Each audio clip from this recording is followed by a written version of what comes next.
Oklahoma Sooners quarterback Baker Mayfield was arrested on Saturday morning, and it looks like even though it's the offseason, he's still dodging tackles, or trying to. According to the sheriff's office, he was charged with public intoxication, disorderly conduct, resisting arrest, and fleeing. The incident happened around 2:30 in the morning in Arkansas.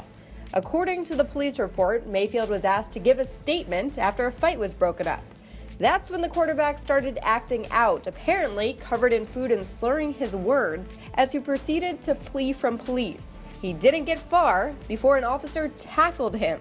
Mayfield is entering his senior season with the Sooners.